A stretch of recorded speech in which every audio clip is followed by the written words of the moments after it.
Vamos conhecer um pouquinho agora sobre a importância da Santa Ceia. Porque Jesus, gente, ele veio para nos mostrar como que Deus Pai é e para nos apresentar o seu amor. Lá em João 3,16, ele diz, né? Porque Deus amou o mundo de tal maneira que ele deu o seu Filho unigênito para que todo aquele que nele crê não pereça, mas tenha vida eterna. E Jesus disse mais ainda: como o Pai me amou, eu também vos amei. Permanecei no meu amor. Está em João 15:9. Então Jesus, ele falou isso para nós. E não existe, gente, amor maior do que esse amor que Jesus Cristo demonstrou por você, por mim, na cruz do Calvário. Não. Quando ele firmou essa nova aliança, o amor dele foi sem igual. Jesus, ele nos amou a tal ponto que ele estava disposto a derramar o seu sangue para nos salvar. A ceia do Senhor, então, ela é uma aliança de amor. É uma festa de amor que nós confirmamos no amor por Deus Pai, por Jesus e uns pelos outros, os irmãos, uns com os outros. É assim. Quando a gente participa da mesa do Senhor, nós estamos dizendo para Deus assim: Pai, né, ou Jesus, eu te amo, Senhor. Né, da mesma forma que o Pai fez a primeira aliança com Abraão, né, tu fizeste também comigo uma aliança. É por mim, né, que o Senhor morreu, esse sangue foi derramado pelo teu próprio sangue. Eu te amo, Jesus. Tu fizeste uma nova aliança por mim. Oh, Senhor, obrigada. Obrigada porque tu fizeste isso. Então nós temos aqui, quero mostrar para vocês, que nós temos os elementos da ceia. O pão, ele representa o corpo quebrado do Cordeiro de Deus, que é Jesus Cristo. Representa isso. E o cálice, com o fruto da videira, ele representa o sacrifício que flui pelo corte, né, da aliança de Deus Todo-Poderoso vindo para nos salvar. E foi através de Jesus Cristo. Então, quando você toma esses elementos, você está dizendo assim: Pai, eu aceito livremente a circuncisão no meu coração e a minha relação de aliança contigo. Tu que tens, tudo que tenho é teu. Tudo que tens é meu. É essa aliança que nós fazemos com o Senhor. Então, como o Senhor deve entristecer, né? Quando nós participamos desses elementos da ceia, sem compreender aquilo que nós estamos fazendo. É por essa razão que lá em 1 Coríntios, no capítulo 11, no verso 29, fala que nós comemos e bebemos indignamente. Quando a gente não sabe do que se trata, não tem nem noção do que está acontecendo, por que está fazendo isso, né? Então, em vista de participarmos do cálice, do pão, sem entendermos o significado, né, do que estamos fazendo, a Bíblia ela diz que muitos dentre nós estão fracos e doentes. E muitos morrem cedo, gente. Morrem cedo, sem discernir o corpo do Senhor. Só aqueles que foram circuncidados no coração é que entendem que o que Jesus fez por nós mediante a aliança. Era uma aliança de sangue. E devem participar dessa comunhão todas as vezes, junto com os irmãos. Mas vamos lá. Algumas autoridades, né, qualificadas no assunto, eles informam para nós que nos dias de Jesus, quando a Páscoa judia ela era observada, né, apesar das alterações, né, de ritual que, com o passar dos tempos, acontece mesmo, né? Vários princípios, eles permaneciam. E havia ali uma cadeira. Vou mostrar para vocês aqui, ó, uma cadeira. Ó, tá aqui. Havia uma cadeira. E nessa cadeira, pelo ritual, ninguém podia sentar. Sabe por quê? Nesse ritual, eles achavam que o Messias iria voltar. E era reservada para o Messias. E nesse ritual,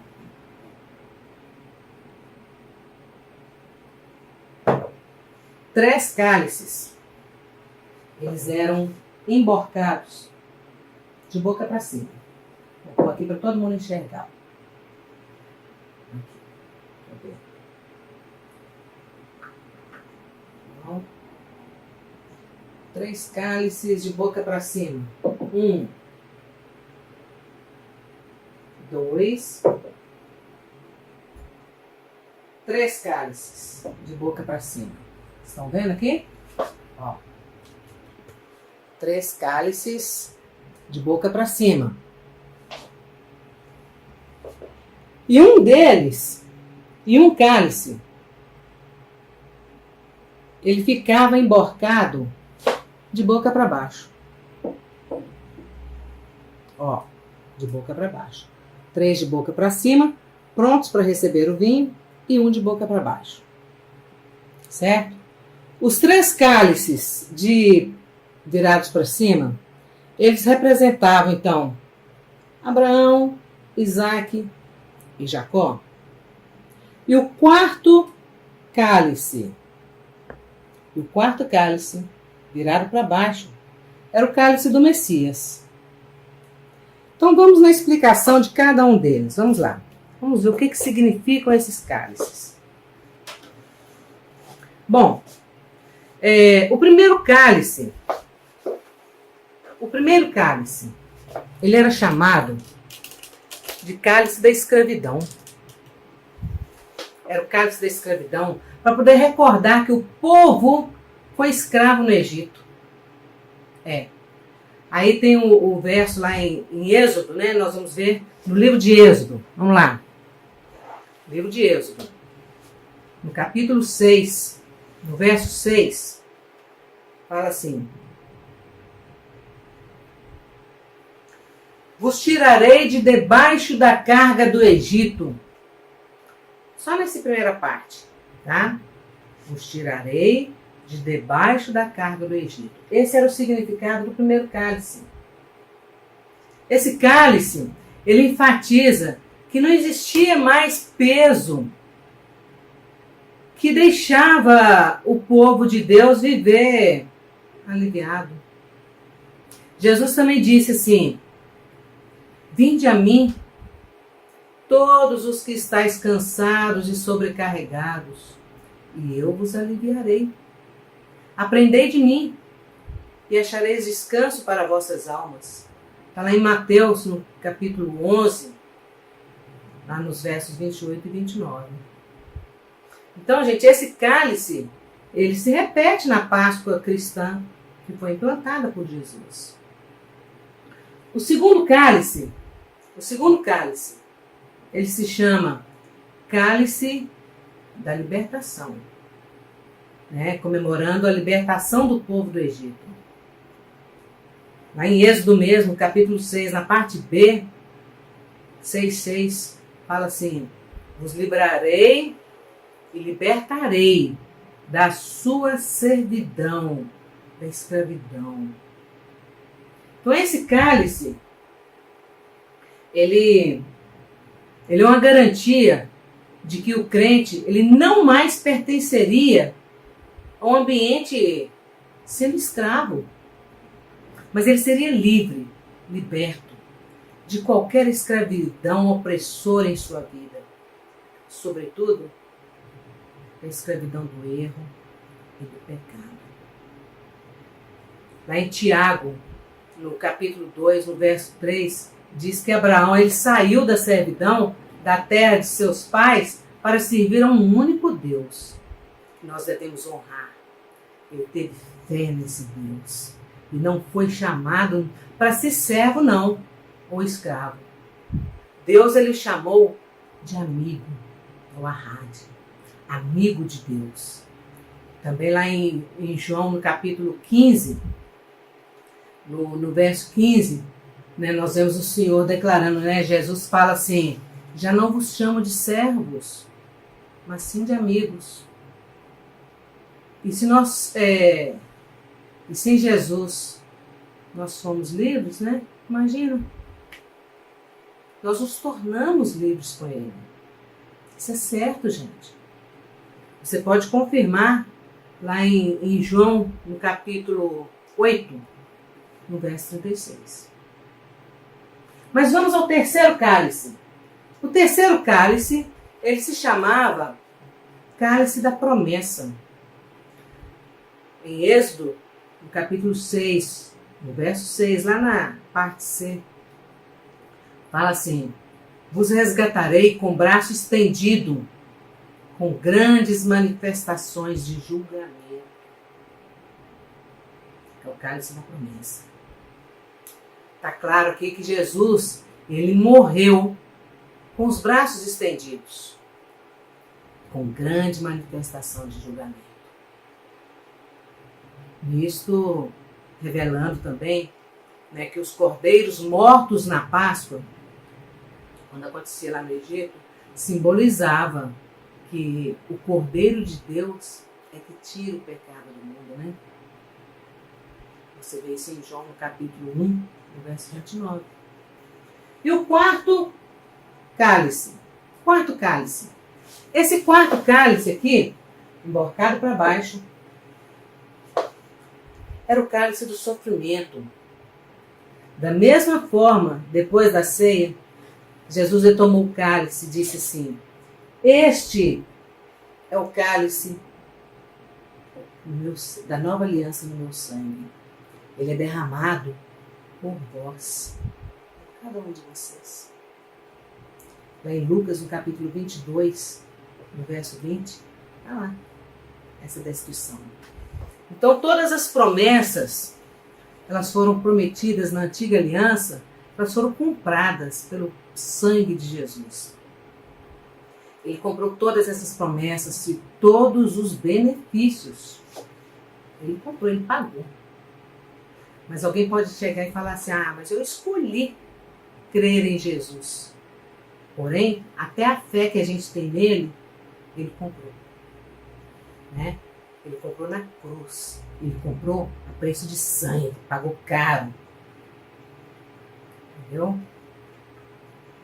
Então essa nova aliança, ela é garantida a nós por causa do sangue de Jesus. O sangue é que sela, né, essa nova aliança. É o sangue. A fé que nós cristãos possuímos, esse desejo de obedecer às leis de Deus, né? O desejo de buscar o Senhor, também foi comprado pelo sangue na cruz. É por esse motivo que Jesus afirma que a nova aliança é por meio do seu sangue. Entendeu? Então, lá em Hebreus, no capítulo 7, no verso 22, fala, né, que Jesus ele tornou-se, por isso mesmo, a garantia de uma aliança superior. Então, normalmente na ceia, tem também aqui 3 pães que simbolizam Abraão, Isaac e Jacó. E eles partem simplesmente do meio, referente ao pão do Isaac. Né? O pão do meio. O pão de Isaac é que será repartido. Então eles pegam esse pão para alimentar todos os outros demais. Porque esse aqui é Jesus, o Cordeiro que nasceu para morrer. Esse aqui é que seria morto, dividido entre os demais. Então, gente, no 10º dia, depois dos 3 anos completos lá do ministério de Jesus, né? E depois de ter sido examinado pelo povo, pelos escribas da época, pelos sacerdotes, pelos fariseus. Enquanto os cordeiros entravam pela porta das ovelhas, Jesus ele entrava também pela porta de Jerusalém. E aí quando ele entrava, começava aquela inspeção. Todo mundo olhando, olhando o que está acontecendo, como é, como é que vai ser. Aí ele vai ser sacrificado, examinado. E nesse momento, Jesus ele é vendido por 30 moedas de prata. O preço de um escravo. Ele está assumindo ali o nosso lugar. Jesus ele celebra a Páscoa com seus discípulos. E após ter ceado, ele vai tomar o pão. Ele toma o pão e ele fala para eles: isto é o meu corpo, que é partido por vós.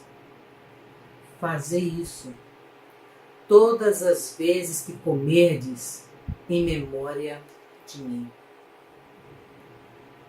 É isso que Jesus fez. Aí, semelhantemente, ele pega o cálice. Mas aí eu pergunto para vocês, nós temos 4 cálices aqui. Qual é o cálice que Jesus então vai pegar, sendo que esses outros 3 aqui já haviam sido tomados? É lógico, né?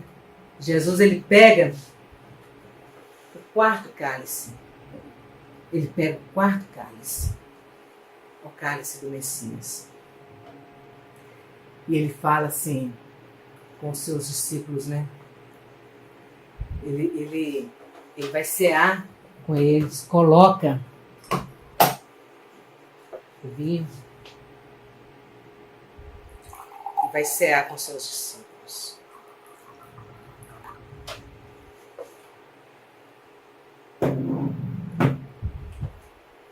Ele não escolhe com quem ele vai cear. Ele pega todos os seus discípulos, até Judas, aquele que iria trair com ele. Ele come do pão, bebe do cálice. Aí Jesus vira e fala: eu estou estabelecendo uma nova aliança com vocês.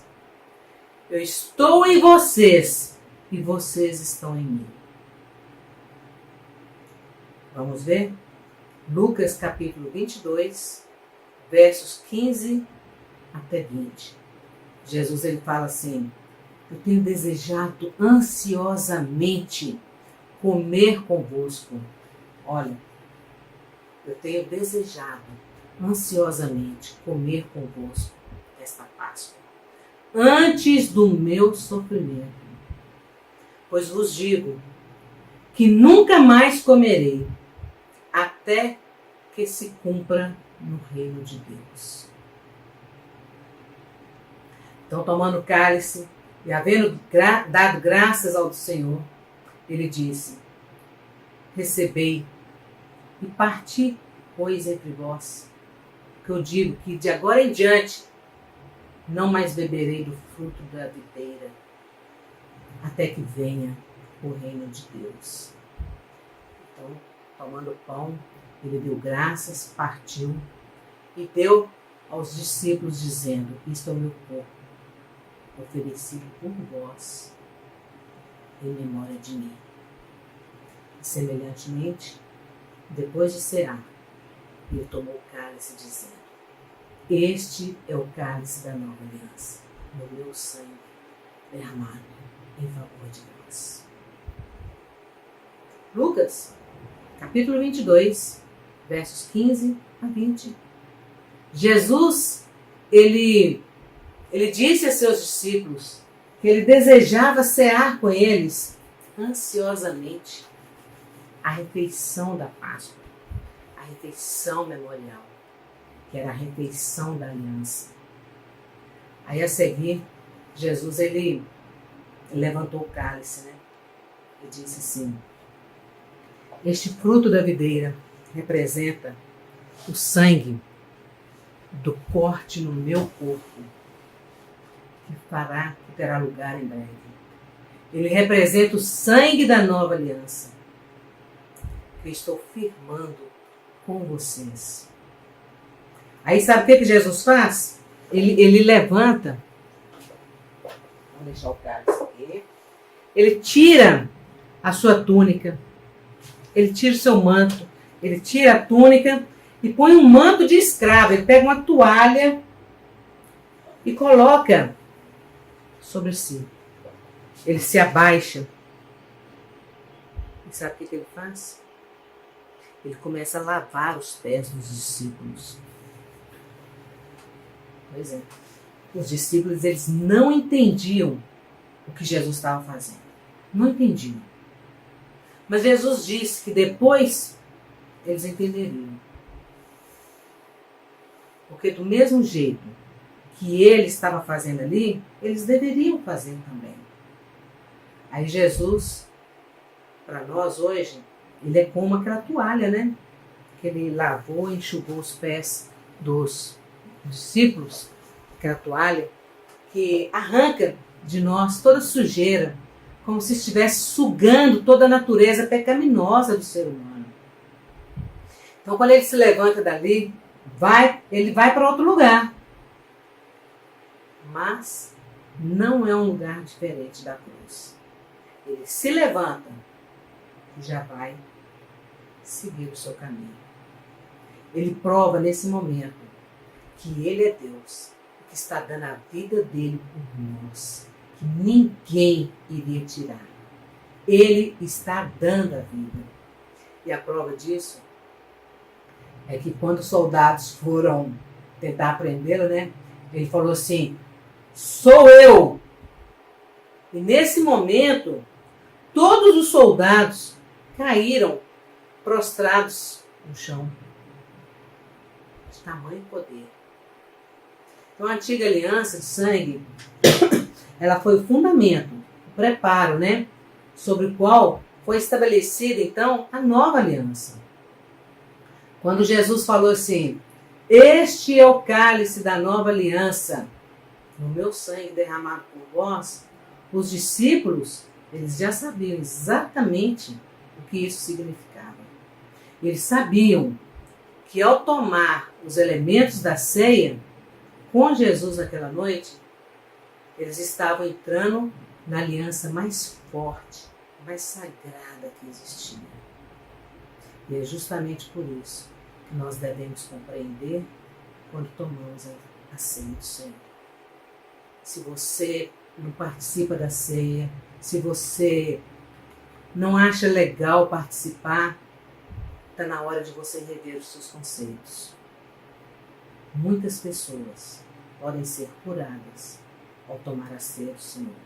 Eu falo por mim mesma, que já aconteceu comigo, de uma cirurgia, situação difícil, e ao tomar a ceia do Senhor no leito do hospital, eu senti que algo diferente, sobrenatural, acontecia comigo. Eu me sentia nos braços do Senhor. E ali as minhas forças começaram a ser restauradas. Porque é isso que o sangue faz. Ele traz vida. Vida. Se você não tem participado da ceia do Senhor, volte agora mesmo. Essa é a hora da nossa aliança. Pois bem, quero concluir então essa aula com vocês, repetindo mais uma vez o versículo inicial da nossa aula. Estão lembrados? Salmos 25:14. A intimidade do Senhor é para os que o temem, aos quais Ele dará a conhecer a sua aliança. Eu concluo com vocês esse momento, né, de aula, de conhecimento, de ajuda mútua com esse versículo. Guardem no seu coração. Porque a aliança, ela é uma revelação. Ela está sendo revelada somente aos que temem ao nosso Deus. Não é para qualquer pessoa. A aliança, gente, ela é como uma estrada, né? Um caminho que vai nos levar a várias conquistas, vitórias, realizações. O problema é que muita gente vive à margem desse caminho e não entra na aliança. Quem anda na margem nunca vai ser como quem está na estrada. Quem anda na estrada da aliança é diferente. Ele sabe que a viagem é longa, é difícil. Pode ter 1.000, 2.000 quilômetros para andar, né? Não importa. Mas ele sabe que a estrada vai levá-lo a algum lugar. E não é qualquer lugar, não. É o lugar que Deus preparou para você. Então eu quero deixar aqui para você a sugestão de alguns livros, né? Que vão ajudá-lo a enriquecer nesses conhecimentos, nessa caminhada com o Senhor. Fora que você pode fazer outras pesquisas avulsas que poderão ser feitas, né? Alguns livros que eu sugiro para vocês que são muito bons. O primeiro deles é Aliança de Sangue, uma história de amor eterno, do jardim até a cruz. Do jardim à cruz. Esse livro, ele é do pastor Leonardo Capuchin, foi o meu professor no seminário de Aliança de Sangue. E mais uma vez, ele traz essa maneira dinâmica, né, e contemporânea, que é a chave, né, poderosa para a gente poder enriquecer a nossa fé cristã.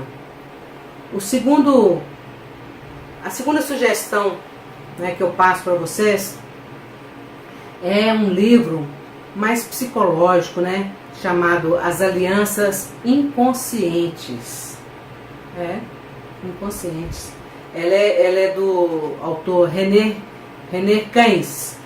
Ele fala a respeito de alianças psicológicas, onde a pessoa usa a mente, né, para poder fazer uma aliança. Elas têm dupla face de um lado, organizam, caracterizam as duas situações, consistências em relação àquilo que entrelaça os diversos sujeitos. E ali ele vai tratando o lado psicológico e até psiquiátrico, né, da pessoa em relação a uma aliança. E, para finalizar, eu quero colocar para vocês o principal livro que vocês devem de ler de ponta a ponta. É o livro de Hebreus. O livro de Hebreus. Na verdade, eu pergunto para vocês o seguinte: quem trocaria, né, um lustroso carro novo, né, por um velho e enferrujado? Ou então um diamante, um anel, né, uma peça muito cara, por uma bijuteria qualquer? Quem trocaria? Somente uma pessoa insensata, né, que faria um negócio desses. Insensato. Então, o livro de Hebreus, ele foi escrito para pessoas assim, que estavam em perigo exatamente na hora de uma troca assim. Eles queriam trocar tudo por nada. Eram cristãos pensando em deixar o seu relacionamento com Cristo para voltar a viver sob a lei de Moisés. Imagina. Então o escritor de Hebreus, ele estava determinado a mostrar aos seus leitores que a escolha que eles estavam fazendo era uma idiotice. Então, queridos alunos e amigos, aprendam a partir de agora e valorizem uma aliança.